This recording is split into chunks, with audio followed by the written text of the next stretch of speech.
and declawed. It's abysmal again. I just want to say that a few weeks back, you guys began to talk about Nature Box. It seemed fitting as my fiance and I are trying to adopt a healthier lifestyle. We gave it a shot, and it finally came in today. I have to say, we really love everything in the box. We had them choose 5 things at random for us, and we received PB&J granola, poppy seed sticks, apple oat clusters, South Pacific plantains, and cranberry almond bites. Plus, they threw in an extra bag of South Pacific plantains because apparently they're cool like that. So they got 6 bags of delicious snacks for a great price, and they basically wanted to thank us for the recommendation, and they think it's something that they're going to do every month. So good for them. Kudos to you. That's right. So if you guys want to go pick up your own... Chips, huh? Yeah, better for you than potato chips. I'm going to try it soon whenever I figure out where My I'm box living. should be here on Wednesday. Yeah. I'm going to be fucking smashing all of it in my mouth. While we talk about the 4.9 patch notes. Yeah, don't do it while we're on the podcast, please. Thank you. Crunch pistachios. And Nothing anybody can do chips. about it. It's happening. But guys, if you want to go sign up for one of those, it's only $20 a month. You can sign up once, then cancel it after if you don't like it, or you can continue to pay. That's tinyurl.com/tforcenature. Just go to that URL, sign up for the box.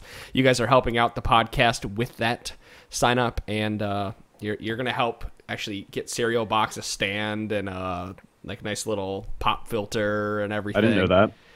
Well, he has to figure out where he's going to live first before I send him that stuff. Nature Box for Cereal Box. Yeah, we'll have you guys in Twitch chat pick where I'm going to live. We'll have a little vote later. Yeah, we want you to live Because that's in totally how that Minnesota. works. Yeah. But moving forward, if you guys want to help out the podcast, actually, Derek, I didn't grab your last name, but if it's the same Derek, thank you. If it's not, sorry. I just didn't realize we'd have 2 Dereks in this podcast. So Derek actually donated $20 to us this week, and that's going to help quite a bit. That's actually going to go ahead and go fund a pop filter for Cereal Box over here, who needs to very much mind his P's and Q's tonight. And S's. You're just asking for me to talk about quips and stuff. I think he donated so he wouldn't mind our P's and Q's and S's. So just have at it. Be yourself. Yeah, right. And thank you for the donation, Derek. Thank you. So if you guys would like to donate, tforce.trinityforcepodcast.com or go to trinityforcepodcast.com. Click on our URL on the front page. There's a donation button on the right-hand side. Speaking of those websites, so this is why I said it's going to be a little different news. I've had a lot of emails recently asking you guys, asking us, how can I help out with the podcast? You guys have made a fantastic community.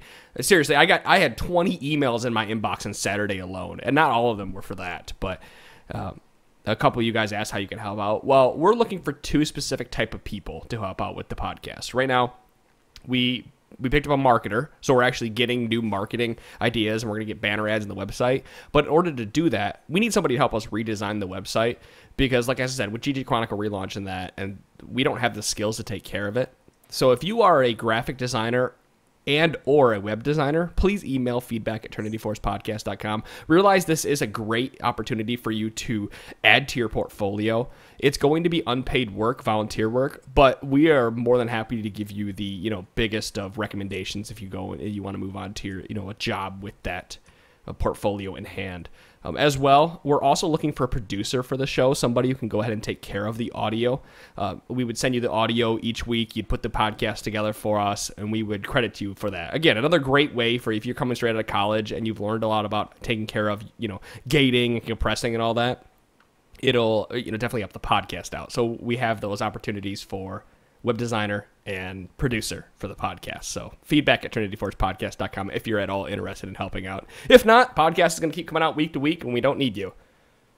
That's a kind way of putting it. I got to meet up with the marketing guy. He talked to me one of the nights. Yeah, he's doing VG stuff too. He's actually shotcasting tonight for the B bracket.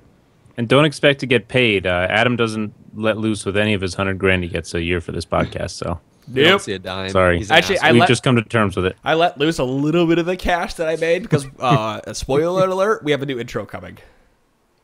Oh, do we? Does the rundown get one eventually? You're going to get the old one. You can't hand me down. Of course, we keep getting the old one. We already got the old one. Do we get the one now? Yes. Yes. Okay, so we just keep getting the hand-me-downs. Got it. I'll personally record an intro for the rundown. Yeah, it's a string of puns. Yeah, it's that's all you get. No, it's not even going to be that. It's going to be like T-Force Rundown. We're a bunch of guys. And we're done. Please do it. I'll get some music made up for it. All right. You don't need music. I think that's it. That's Simplicity. scene. That is happening. That is happening this week. Actually, I haven't put the podcast together yet. I'm going to clip that piece out and use it. Oh my God. Can you just do it right at the end, right before we come live? Yeah, exactly. It'll be the intro before the actual like hand me down intro that I've given you guys. I'm just gonna go ahead and get on Twitter and apologize to my co-host there because you're gonna apologize to Bot already. Oh, I'm apologizing to all three of them because they're yeah. Okay, so we're not gonna go with the three guys or two guys in the cereal box idea either. I'm sweating like a fucking storm in here. It is hotter than hell in my room. All right, so that was that. Let's go ahead. Oh, and then one other piece of news. DeClaude. Do you mind reading about Luke the Trucker? Luke the Trucker. Let's see. Under the news, under donations. Oh yeah, you mean his? That was him. Yeah, that was Luke the Trucker. No, Luke the Trucker wrote in. I remember we had talked about him a couple weeks ago, and then Dom actually put it in there, where we heard from Luke the Trucker mostly right to say hi. Oh yeah. It was suggested I say hi again. Just saying I still enjoy the podcast and listen to it while avoiding people trying to kill themselves on the road.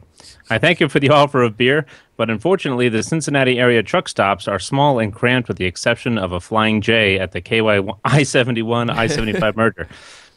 Oh, Kentucky's in your neck of the woods there, Pone. I told him to buy him a beer. Did you? Nice. But my boss only sends me to East Ohio or Omaha nowadays. That's nowhere near fun. Me. So those are fun places. Yeah. So excuse me. Thank you, East Ohio. Yeah, thank you for Luke the Trucker for listening and writing in again. So I just wanted to give him a quick shout out. Keep on trucking. All right, let's move on. That's 10 minutes of news, and that's too much news. But I had to get my stuff done. All right. I didn't mean to go there. All right, let's go on. I didn't hear you, and that's probably good. Good. Let's jump into listener questions. Charles Art. Okay, so we're jumping into listener questions, guys. League of Legends questions. That's what this entire podcast is about. We're actually going to make Cereal Box start every question off with an answer because he is the guest, and that's what guests do. Nice. Really? Yeah, I listened to the Greg one, and that wasn't what happened, but... Yeah, it was. It was. I made Greg answer every question. For most of it. Okay, some of them. All right, here we go. Some people... Charles R. Norris writes, some people think that they are God's gift to League on a particular champion. During champion select and solo queue, these insta-lock wonders can be super inflexible and really obnoxious. It's like being held hostage to their tempers if they don't get their way. But might they sometimes have a point? In solo queue, when should we cave to these type of players' demands? Always. I mean, that's not Cereal Box going first. I mean, he's not wrong in a sense. I found that I play support, and I guess that makes me good to be replacing Dom here for that reason. But usually I'm pretty calm about doing whatever in champ select. It doesn't really bother me if I don't get what I want in solo queue, but some people just won't have it any other way. They have to have that certain champ, and it usually means they're pretty good with them, unless it's release Braum, and then it's just because everyone wants to pick him. So I think to an extent, if it's not hurting the team a bunch, I know that can be. It can go a bunch of different directions on what they're trying to do, like double jungle if they're trying to throw in something completely terrible. But if it's not going to really hurt the team that much, why not let them play it? It's solo queue. Play your most comfortable champs. Yep, give the baby his bottle. That's what I say. You know, we're going to remind you that later when you have your new kid. I will say, as if you're comfortable playing anything or filling any role, that's not as big of an issue, especially if somebody's like trying to fight for a role that is in contention with what you wanted to play to begin with. That being said, usually, and I agree with DeClaude, usually if somebody's going to make such a big stink of this, just let them kind of do their thing and then mute them so you don't have to deal with it if they do pick that champ and then they do poorly and then they rage because the jungler didn't gank for them even though they died 6 times in the first 4.5 minutes. While they were playing experience talking. while they were... You know what? It's one of those things where the urge to teach him a lesson and discipline him and say, hey, oh no, he's not going to get his way because he's being a douchebag. So I'm going to lock in and teach him a lesson. You know, the urge is there, and I have that urge all the time to be like, oh, I really don't want this guy to get away with this shit because he's going to keep doing it. You know, I want to put him in his place, but then you're not accomplishing anything. They're not going to learn anything because he's a douchebag.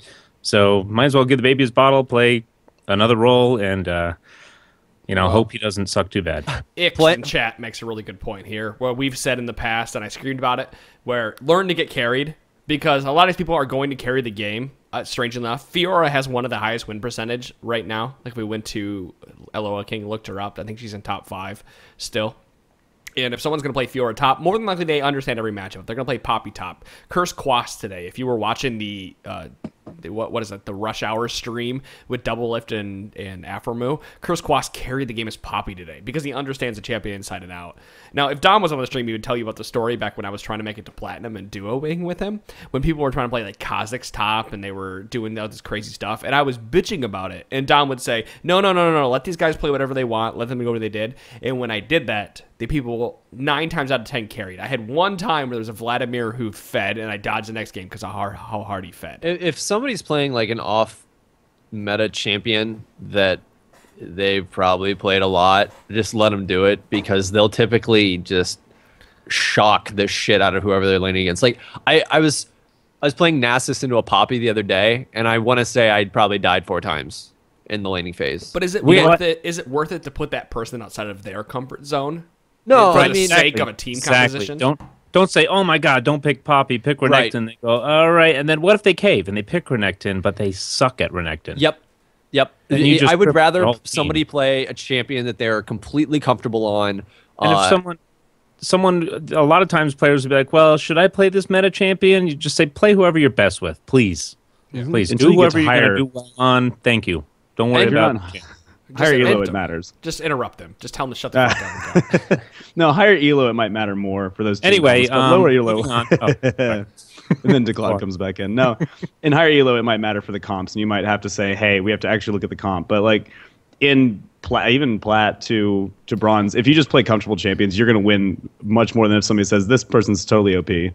I think you've talked about that so many times on this podcast. I think it goes all the way, even into Diamond. I think Diamond 2 and Diamond 1 and Challenger might be the only ones that it may have a little difference. But even at the same time, if you're really comfortable with a champion, you could play Poppy into Challenger. So I don't really think it matters. Play what you're comfortable with, but do learn the meta champions. Don't just play the champion you're comfortable with, because then you end up, I'm going to call it, you fall up into the Yuzuki mindset, where in season 2 you're only playing, what is it, Gangplank and Akali, or it was then you yourself, Akali, Vladimir. It was Gangplank too. He played. I didn't see any Gangplank. It was all Vladimir and Akali. Yeah, but you cripple yourself at that point, and that's why he and Riven. That was it. It was too. Riven. Yeah. Riven, Vlad, and Akali.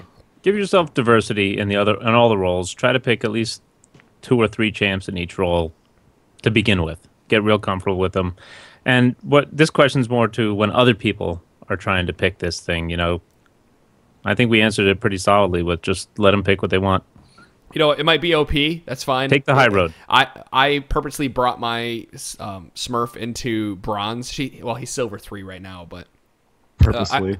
It was purposely. I tanked all 10 of my placement games to bring myself down there just to see what it was like. I disagree with that. That's horrible. Yeah. I was doing it so I could watch myself. You're a bad man. Yep, I did that in season 2, actually. I tanked myself to bronze, and I brought myself back up to silver 3. Anyway, regardless of your morals and what you think about what I did, I brought myself down like to a karma who feeds all game.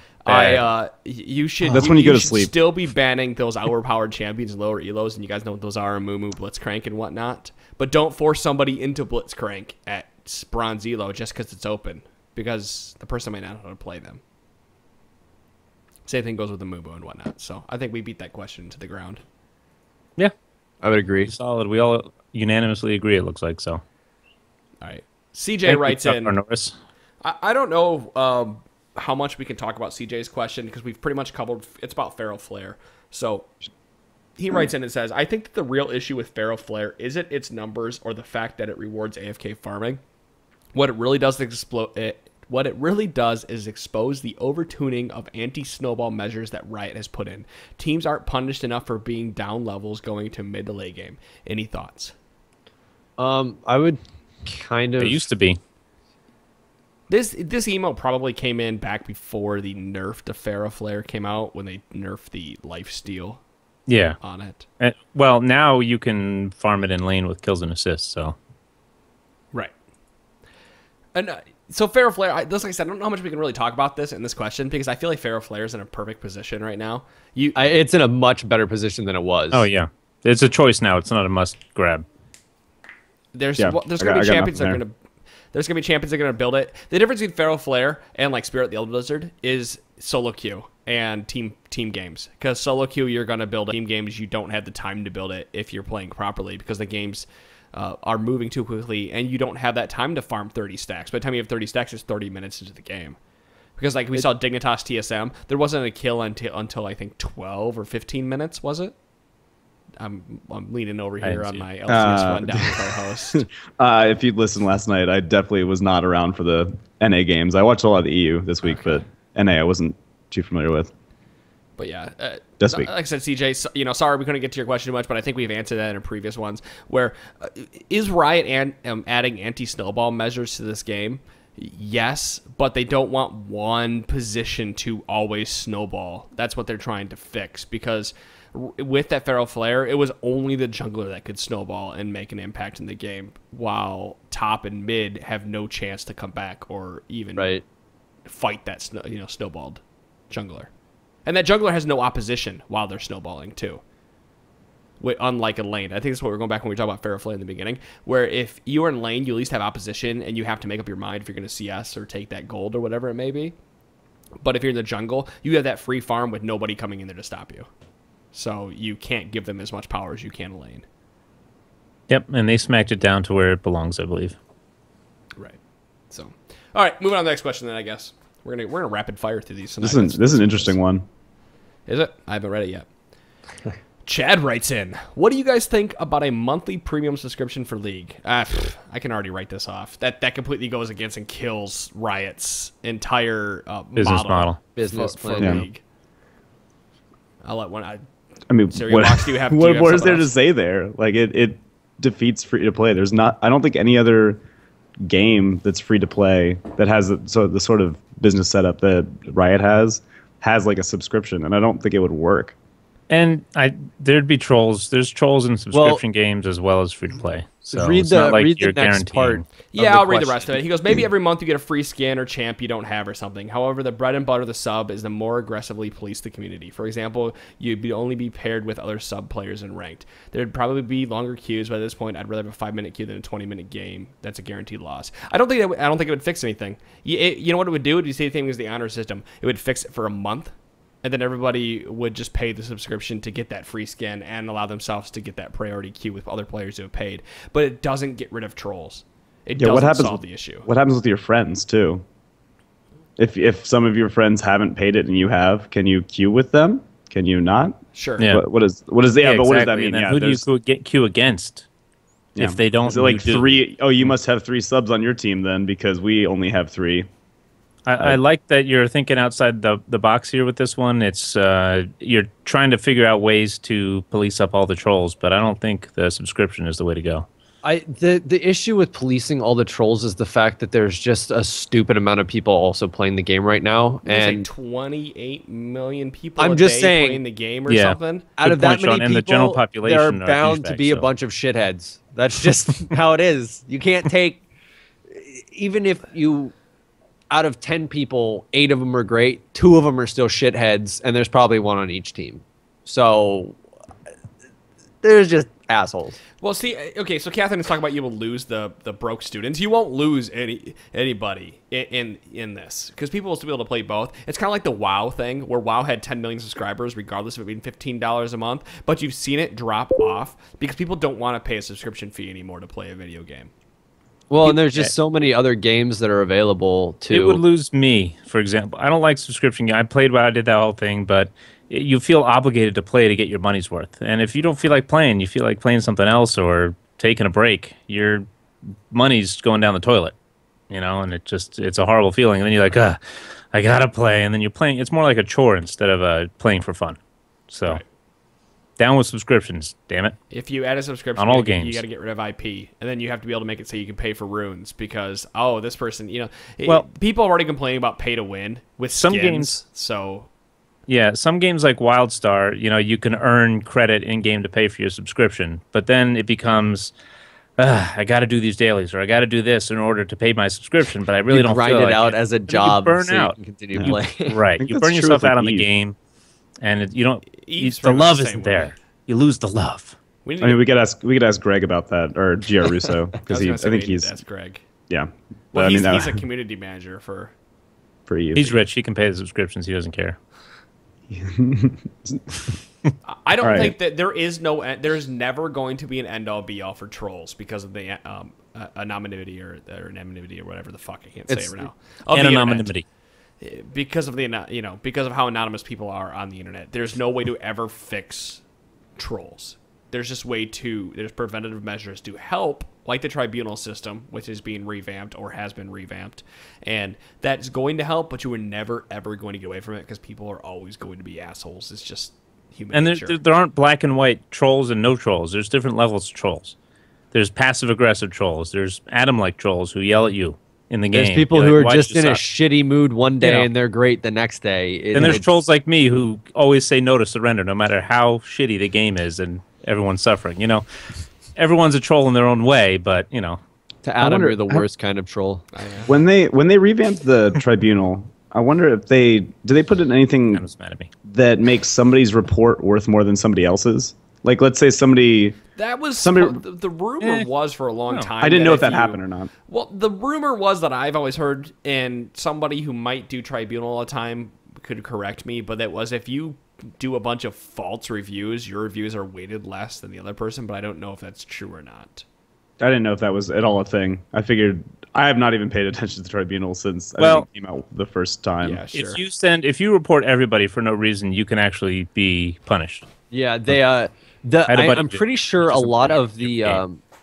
a lot Yeah. of you going into reporting people, they look at how many people you report actually get punished, and if you're just reporting a ton of people as it is anyway, they start to just not care what your opinion is because you're going to report everybody just to report them. They've got this on somebody in Twitch chat. Cathaden just said it's apparently there, but it's the fewer reports you send in, the more they're weighted, which I don't necessarily agree with. I feel like it should be the more that end up getting punished. Should by- be That's that. that's what how it's it should supposed be. to be, and that's Okay. I'm pretty sure that's how it was originally worded. Okay. Aren't they reworking the whole tribunal system? Yeah, anyway? they are. I actually used to do the tribunal a lot because it was fun and it was really interesting to see You the get to see some stupid very shit. fun. Yeah, it was really funny. I only did it because I needed IP when I was first playing. Did you actually get any real amount of IP from that? I got like I'd do 10 a 500 day. once. Well, when I Whoa. was doing it, I would actually Big money, baby. I would take my work break and go sit in the bathroom, and I had an app that somebody connected to the tribunal with, and I would sit there with my app on my phone, and it was as easy as flip to the right or flip to the left, and just bup, and I would get all 20 done while I was taking my break at work every day, and then Okay, I make 20 IP every day. He says it also weights towards the number of reports that are successful. Okay, Yeah, so it does. wow, I'm glad that I thought of that well after it was already implemented. That's good. Yeah, I used to do fuckloads of tribunal. Okay, I think that one. The IP minds. amount's Think negligible alike. though. I think we killed that one. Yeah. Yeah.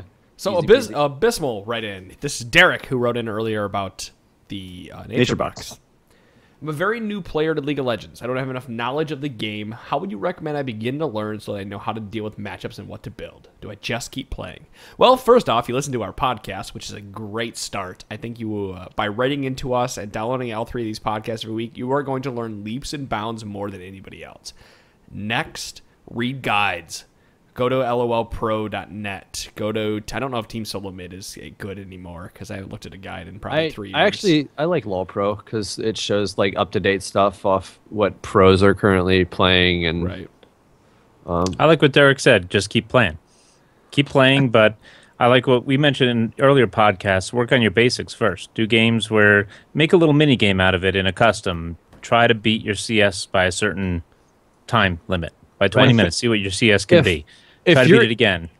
If you're just interested, like you know how to play a champion, but you're just interested in what pros are playing, I actually like probuilds.net, which That is was the other one. one that I believe it's under TSM's radar. That's one of Well, their if yeah, you're it's new it's to on the game. Don't just try to copy the pros right off Right. the bat. You got to get your mechanics down pat first. Learn how to CS. Learn how to when shoot they and say scoop. copy the pros, you're not wrong, but you also should look at builds they are building, because you might not know how to build. Why they'll be better than the recommended builds, most likely. Yeah, that's what that's what I'm saying. So, because I remember when my brother first started, he built a Hydra on Sivir, for example, and obviously that doesn't work. But it's because he was trying to build his own, and I said, that's great that you're learning and you're doing that, but you're not reading the items, and that's a problem. I'd say we talked about this last week a good bit too when I was on, and it was I was talking about the learn, or like if you can't defend why you're building something, like you shouldn't probably. You need a reason. But this goes back, like this goes actually back before that, because that's for a more experienced player. I'd say for somebody who's pretty new, he's talking about matchups and what to build, and I think in terms of matchups, you guys use the phrase power spikes like it's a buzzword all the time. We do. And I think it's a good, but it's a great phrase, because if you can understand when champs are good, but also why they're good at those points, you can learn matchups a lot better, and when you want to be trading with them, why you build certain items. And I think something I've seen in guides occasionally is they'll put a matchup kind of rating against, like, let's say your top lane, you've got Shyvana, and it'll have a list of other top laners, and it'll say, oh, okay, they do well or not well against this champion in the guide, and they usually can put notes there. If you can see notes, you can learn from those. Give you a good baseline. Yep. For example, in season 3, there was a really, really in-depth Riven guide that was up on solomid.net that basically told almost exactly how every lane into any champ Riven could ever play against, and basically like, look, you can win out early on this one. If you don't win within a certain amount of time, you need to play safe because you'll just die after that, or you can take like big advantages here. It basically spelled out when you would have power spikes against certain champions, and some guides can really provide that, other guides not so much. You just need to look around and see what's available. There's a lot of information out there if you dig hard enough. Yeah. And hopefully you can learn from the games too. Right. And you can see, oh, that's when I got stomped. And I totally think I read about this before, and now it makes a lot more sense now I've seen it in action. Come play in Battle Arena. Seriously, if you could make it out for a Tuesday night, come play in Battle Arena. Come play in the VG game, Victorious Gaming daily tournaments, because that's going to teach you. That's going to give you more experience. You might get your game shoutcasted. You're definitely going to get it shoutcasted if you play in Battle Arena. And somebody's going to tell you what you did wrong. You'll be in TeamSpeak with other players, and you can even ask them, say, hey, I'm trying this. What do you guys recommend? They're a lot nicer. And if you tournaments than solo go and do as Durishan and Badgers Battle Arena on Tuesdays, they'll even ask if certain people want both of them to basically give them advice throughout the entire game. So they'll like pay special attention if you want them to. And it can be anything like, how did you think I did in this matchup? Or like, when should I have been more aggressive? When should I have been more passive? Certain things like that. Take advantage of the resources that are available to you. And we provide a lot of those through us on the podcast or through people that are affiliated with us. That's crazy to think how big the Trinity Force podcast network really has become in the last 6 months. So we're here to help you guys get better at the game. Join the in-game chat channel T-Force as well. Like you have all of these resources, but the umbrella to cover all this is play the game and pick champions and just play them. I think DeClaude had started to say that earlier.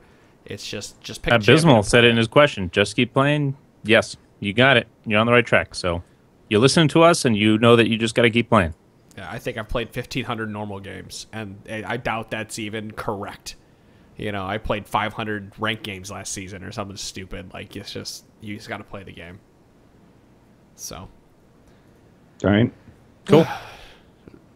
There we go, Abysmal. Thank you for writing in, and thank you for the review on NatureBox. Yes, please. If you guys want to check out NatureBox, tinyurl.com/tforcenature. Please go check that out. Plug again. So, no writes in. No. What scales better into late game as a top bruiser or jungle? The defense or offense tree? Depends on who you're playing. It depends on what you're building. I'm glad I'm not answering this one first, because neither of those are really... I don't play jungle at all, so I can't really compare them. You saw... Who was it that I was talking to the other day? Oh, no, I wasn't talking to you, but I was listening today. Double Lift only plays marksman.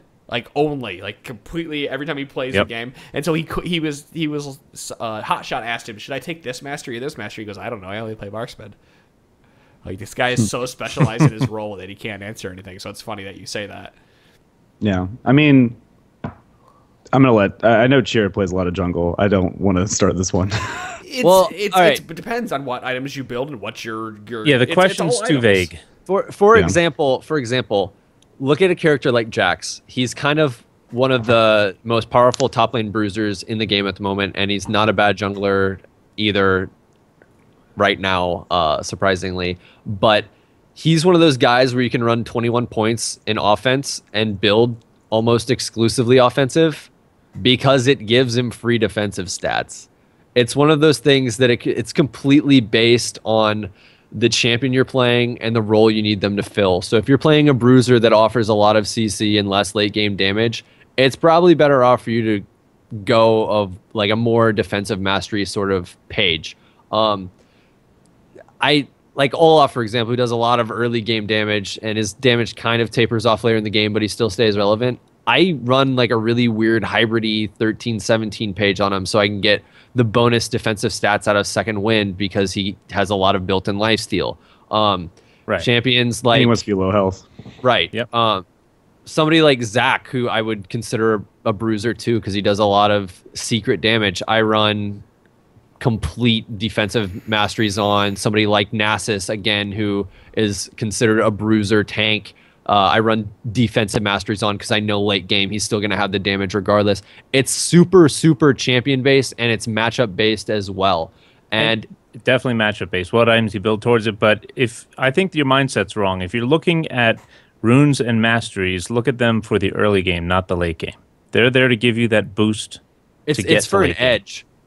You get that edge for the early game, and then use your items and how you're playing in the game to dictate your late game. But the early game, they're there to give you that edge so you can get to late game. So I would say don't worry that's about scaling late game. Definitely true, more so for runes than anything else. Yeah, I think more runes. Masteries do have more like percent health, total health, percent missing health in defense, percent attack damage, bonus attack damage, whatever the case may be. But still, yeah, I don't know. It's not going to make or break. I think that if you're talking about just late game, you've got a lot. You can look at a lot of the flat numbers versus percentage numbers, and obviously percent numbers are going to scale harder in the late game because you've got like 3% max health is going to be way better late game than the early 36 you get. Especially if you're already building a lot of health. If you're already building a lot of health, and so you can look at what you really need to specialize in, because then there's also like reduces damage taken from critical strikes by 10%. There's the second wind mastery. There's a lot of percentage based ones which are later on in the tree for good reason because you couldn't get all of them or you'd be ridiculous. Right. Well, also to get to branch off that real quick, you need to look at what kind of percentage it's giving. Is it total or base or bonus? You talked Warlord and Archmage last week. I know. Right, that's exactly it. But like Warlord, we say never to get that, but definitely pick up Archmage because Archmage is total, Warlord is bonus. Bonus. Because you guys never said there's no. You guys talked about base AD versus base ability power, and I wanted to scream at you guys like, there's no such thing. No one has base ability power.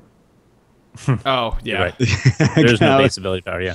Total. Well, I think when we said base ability power, we meant with anybody. It was supposed to be total ability power. I know. It was just one little thing I heard. Shut up, Mitch. But I like the face. He doesn't move. We Shut don't up, Mitch. want you here anymore. Stop nitpicking us. Mitch, you're not welcome in these parts. Wait, I'm rage quitting way too early. I think Pone does it in like 30 minutes or so. Thanks for pointing that out. It is annoying. I'm a perfectionist and I don't like little mistakes like that. So now I'm self-conscious like Adam is about his hair right now. Well, I'm not self-conscious. He's fixed it multiple times since Twitch. I play with it every podcast. You guys can fuck off. My name's Adam, and my hair needs to be perfect for the fans. My name's Chira, and I don't know how to button up my fucking collared shirt, you douchebag. I don't need to button it up. Maybe it's too hot in here. I'm not complaining about sweating now, am I? I want you to wear a tie. You have an unbuttoned polo. What? My polo's fine, motherfucker. You have. There's not a single button buttoned. Damn it. You know what? Get wrecked. Fucking shoe, and he's wearing shorts. Foot in your mouth. Yeah, fuck you. What? Do you want to see my beautiful legs? I love how he talks shit, but like secretly he's doing everything wrong. Show that on the side of the road. Our new sponsorship is also brought to you by Chippendales. With Adam leading the way. Brought to you by Nair. Smooth legs for smooth men. We need to get Grusso on here to Hulk his shirt again. I think that was my first or second podcast. Yeah. That was awesome. That's when you guys were on. So yeah, that was. Yes, Cathay, all hail Poe, dictator of top lane, destroyer of all comers. Shut the fuck up. All right. Mr. J Go Boom writes in, what makes an 80 skate 8? Wow. That is actually what is written on on the document. That was not a soundboard, folks. Oh my god. What makes an ADC scale harder into a game? I always thought that certain champs like Vayne, Jinx, and Tristana had higher AD ratios on not only skills but also auto attacks. My friend, however, said that this was not actually the case and that ADCs carried harder due to built-in mechanics of their kits. Is it either of these or something else altogether? The latter. Yep. The latter. It's their built-in mechanics of their kits. For example, Vayne with the true damage on her silver bolts. Bam. Tristana with a 90% attack speed buff that you completely eliminate the need for an attack speed item. And the fact that your range just gets immensely longer at the end of the game, so you get all the attack speed and you're shooting them from a mile away.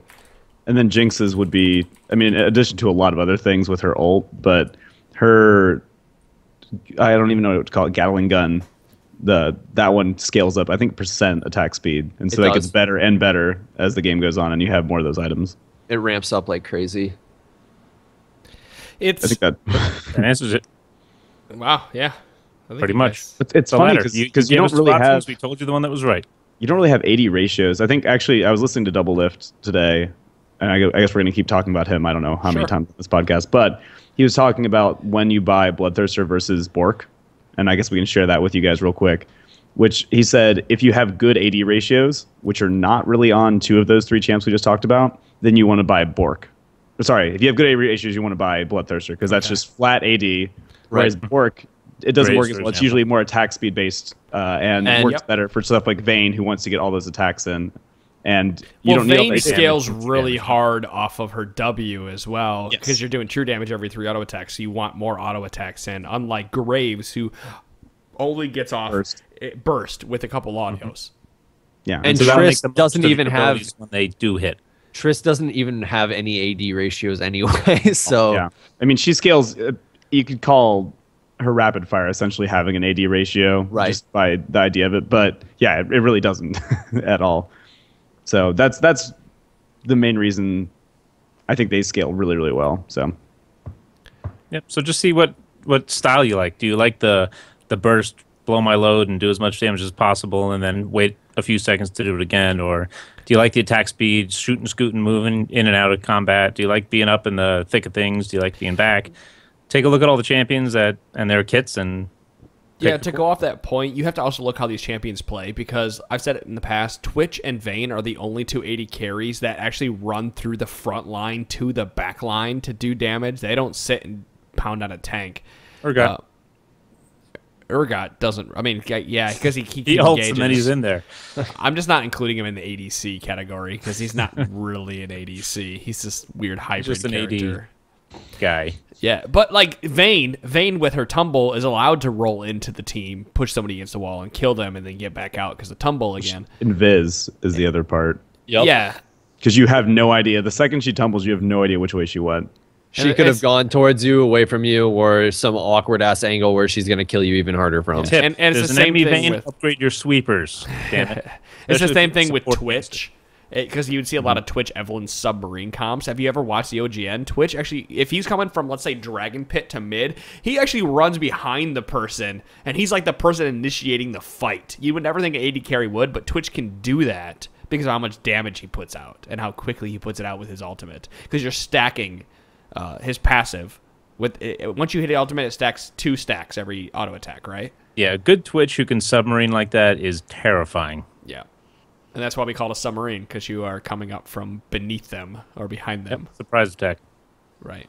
So yeah, look into how those champions play. Unlike a Graves, where Graves has to get in there, but you have to know how to get in there, and you have to. It's like the middle of the line. It's not like in the back. It's like the middle of the line because you start your burst at that middle squishy person, like the support, and it goes back and kills everybody. And your passive helps you survive a little bit longer because you become a little bit beefier every time you're attacking, but still.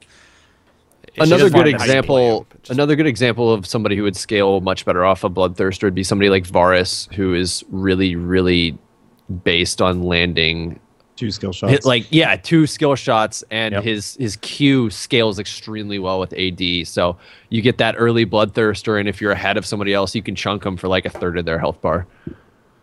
Yep. Good point. All right, answer that one. All right, Decus, you are up, and then Zach B, you are on deck.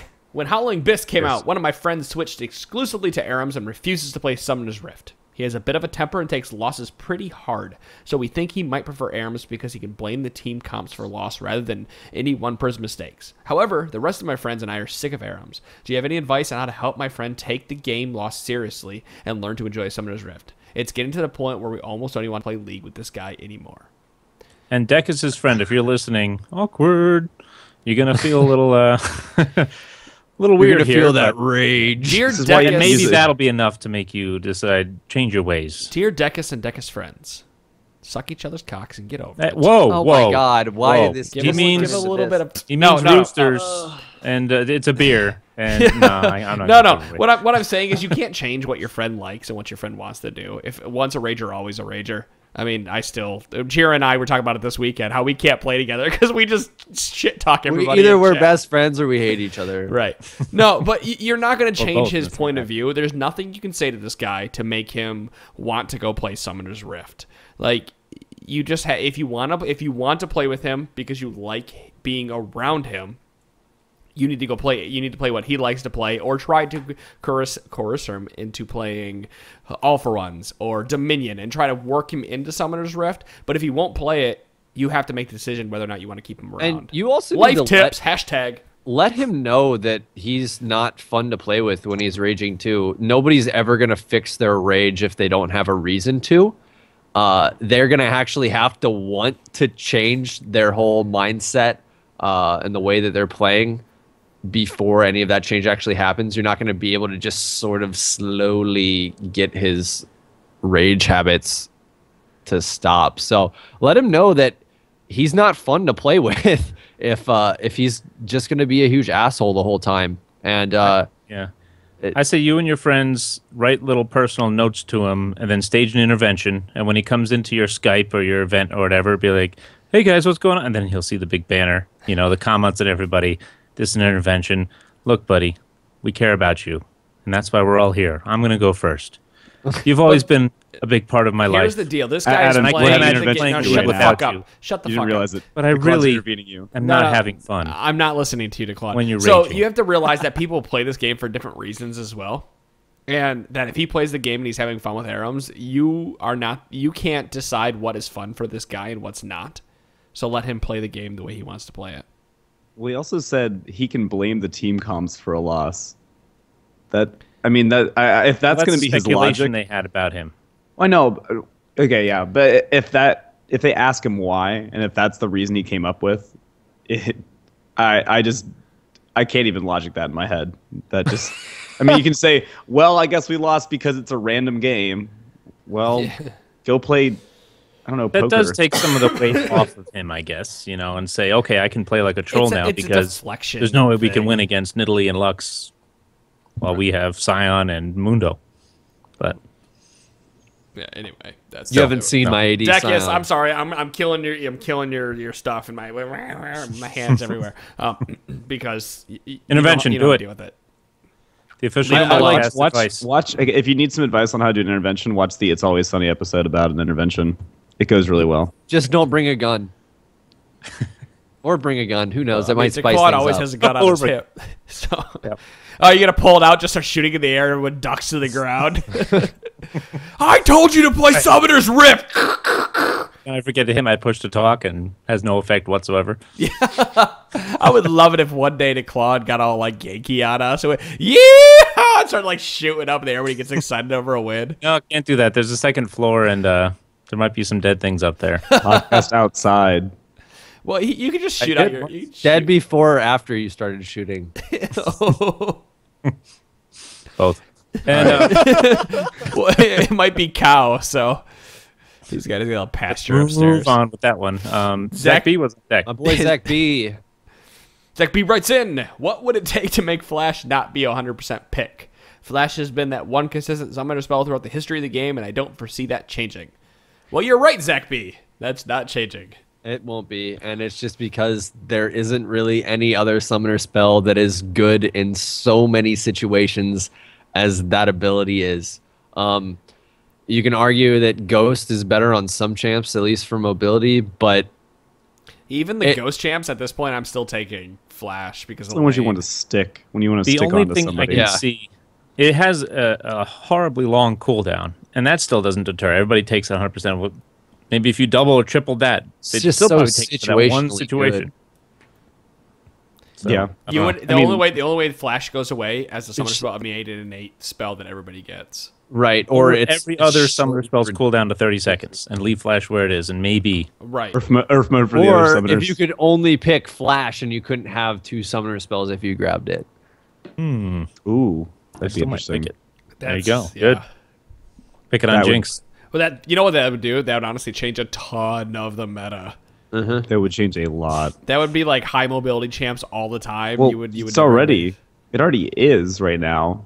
Right, but that it would change the game, though. Oh my God, they just flashed Dogpile. You know. Yeah, it would change so much of the meta. But yeah, the only way that Flash makes a change is if there's some kind of major game changing mechanic that's added. Or they make it so you can't flash over objects. Yeah. I mean, they already took care of the big one a long time ago, which was the flashing turret shots or projectiles heading towards you.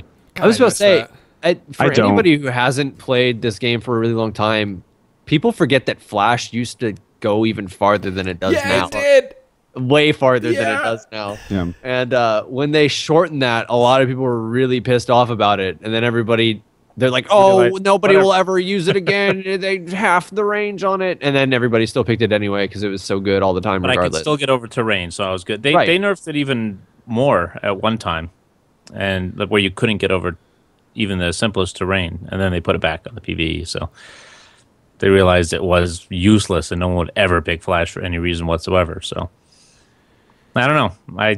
I think all our suggestions are reasons to possibly not take Flash, but still have it on the board. But right now, pick Flash. All right, Zal, you're up, and I think you're the last one of the night. If maybe we'll have one more from Alberto here. We'll see how this question goes. So, Zal writes in, is Zach Jungle still relevant in the current meta? I build him full tank. When I play him in solo queue, I typically succeed in early level ganks, but by late game it feels like his utility falls off because his damage doesn't keep his abilities relevant.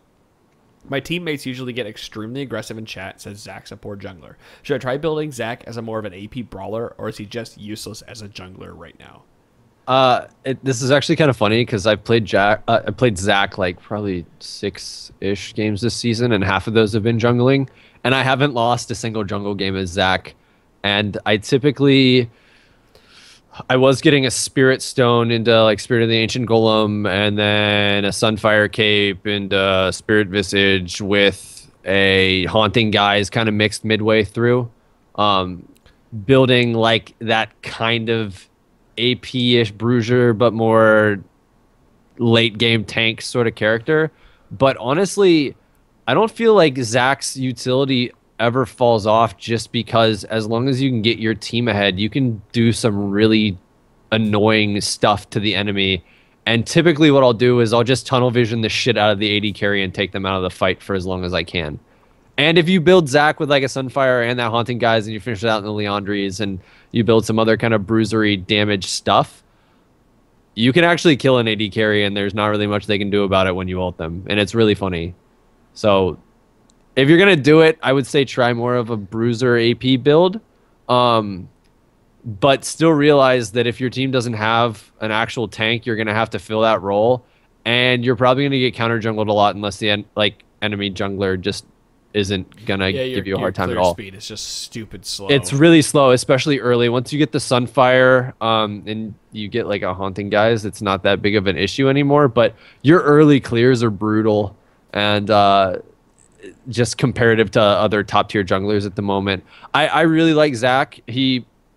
Especially if you're duo queuing and somebody you know is playing like a really strong top laner, you can do some cheesy dives early and really make stuff happen. But overall, I just don't think he's in the best spot at the moment. That's because all the tanky junglers aren't good, because Spirit of the Ancient Golem is not a good Isn't item good. right now. If they changed that, I think it would. Well, really, it isn't good for most junglers unless your name is Elise. right, and you're running a full CDR. Right.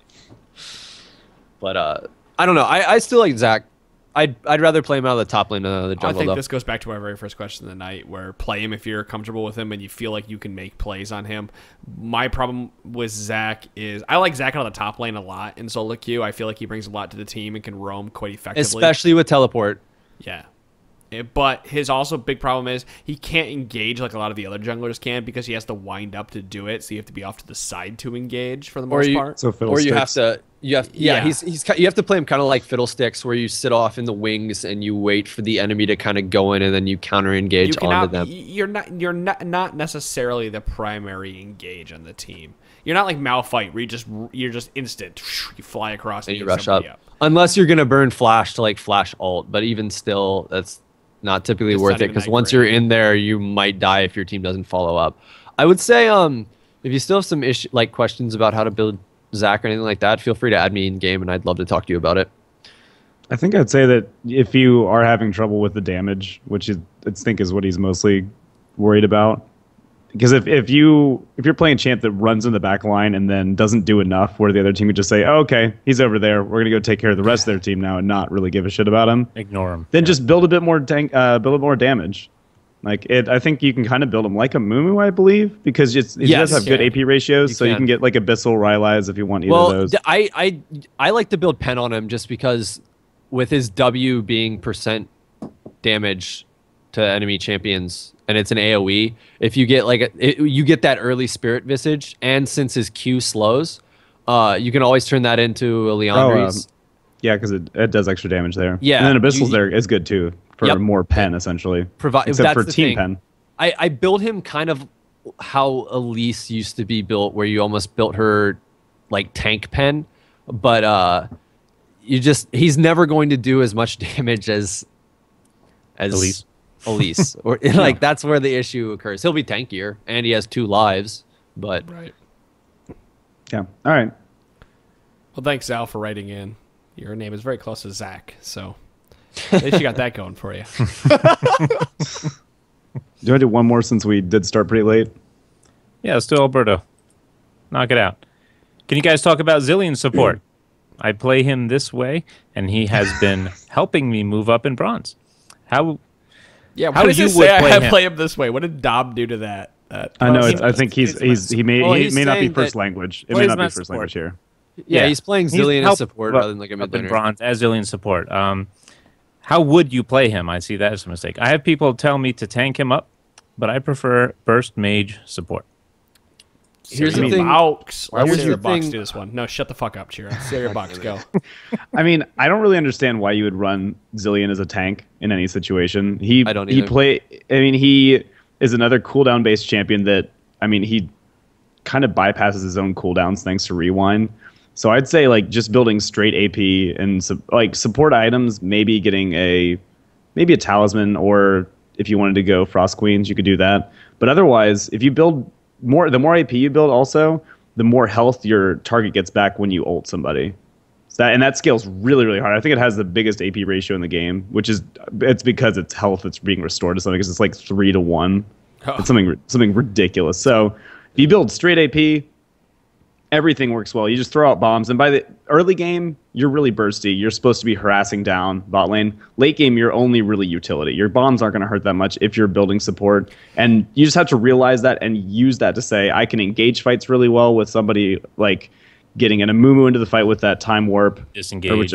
Which I forget what half of the I skills have are actually called. seen Time Warp, yeah. Dignitas Cutie Pie played Zillion in the spring split with defensive masteries. He did the Cutie Pie did? Yes. You mean Kiwi Kid? That's what I meant. Sorry. Okay. Kiwi Kid. I was saying, like, that's AD carry. Guys, don't play AD carry Zillion. No. He Kiwi Kid played him with defensive masteries, so he could take more damage while he was in lane and harassing. But he wasn't harassing with bombs. He was there to slow them down and allow the AD carry to make the harass while resing, the high priority target once he hit level 6. That's what he was there for. He didn't harass with bombs because they cost too much mana. So in my opinion, to go against what Sarahbox said, I would build him defensively with a Frost Queen's Claim or, the first item in that line and, harass a little bit with the bombs, but realize you're pushing the lane if you do that. So really you're just there for counter engage, kind of like Braum. It depends on what you want to do with the champion. The way I've seen him played the most successfully, especially against people who do not know how to play against the Zillion, is that they go really bursty early because if there's a Zillion on the enemy team, he really makes you pay with all the harass as it is anyway. And if he gets an early mana regen item such as a Chalice like I used to do on Sona, he can spam bombs all day and really just shit all over you in the lane. That being said, when he gets out of lane, he's not nearly as effective at doing that annoying harass. But he does slow and a bomb. He has a slow. That's pretty much all he has. Yeah, he has basically 2 abilities. And then his ult. Just looking at the numbers right now, because I actually haven't played a Zillion in a very long time. Up at max rank, it's a 5-second slow. Oh, wow, really that's insane. That's I think. pretty damn good. Yeah, but it's 55%. So if you're gonna do that slowing kind of build or slowing kind of action in lane, you need to make sure that your AD carry can actually like follow up on it. But if you're going to be doing that pushing with the time bomb, because I mean you could play it either way, you need to be aware of mana. And like you said, you could build that Chalice. That's good. It's actually surprisingly good now in supports because if you're skilled enough to use the Mikhails, it's a great item. It's not great if you don't know when to use it or to react to it, because it's not an easy item. It's probably the most difficult activation item in the game.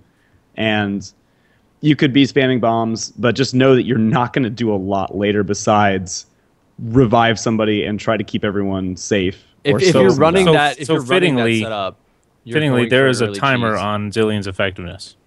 Yes, there is a timer on Zillion's effectiveness. There is a countdown how good he is in the game. There's a and on his bombs. I hate all of you. Rewind here. No, we'll move forward. I'm not used to it. This is my first time with Declad, so I wasn't ready. Oh, it'll get easier and easier. Listen, you're with me. Over time. Yeah. There's another few jokes there. Thank you, Sean. I got a zillion of them. All right, let's all clock out and end this podcast. Adam joining it. Yes. All right, guys. Cheers. Thanks for listening to the Trinity Force podcast. You guys can find us every Monday and Wednesday on twitch.tv/T-Force podcast. We go live at 8 p.m. Eastern Daylight Time. Don't forget to check out our brother and sister podcast. Our brother podcast does not go live. That is the Ozilo podcast. You can find them every Friday on TrinityForcePodcast.com. The Aussie guys, or Aussie, as they like to yell at me about. And our sister podcast, the LCS Rundown, which Mitch, Cereal Box, is part of. They have been doing a fantastic job over the last 2 weeks. I feel like they've really found their stride. So if you have listened to them and felt that they were not doing their job, please go back and listen to them again, as over the last 2 weeks, they've really found what they need to talk about and how they need to format the show. So I think they what did you guys talk about last week? Dignitas, TSM, LMQ. You mean yesterday? Yeah. Yesterday was LMQ, Super Hot Crew. Oh gosh, I'd have to go back through. That was a long night. TSM. It was a long night. No, Dignitas and TSM. We talked about TSM because Mott's on the show, and I think we talked Dig last week. We talked LMQ, TSM. I want to say Millennium and I want to say Alliance. Okay. Yeah, you guys go listen to that. Mix it up. It'll be TSM every single week, I think. not. Fucking Thanks, Tomat. fucking not. But we will be mixing up the rest of them because Tom and I are cool with switching up the EU ones, and I guess I might have to jump over to NA occasionally so we can So you don't have to stop talking about TSM. Well, no, so we can just get more different teams to be talked about. But yeah, we last night's episode I thought was really good. Covered a bunch of. I mean, it's only 2 weeks in, and I think a lot of people are putting a lot of stock into 2 weeks in. Yeah, but it's interesting so far. All right, guys, that's episode number 166 of the Trinity Force podcast. Thanks a lot for listening. We will see you Wednesday at 8 p.m. Eastern Daylight Time. Peace. Bye, guys. See ya.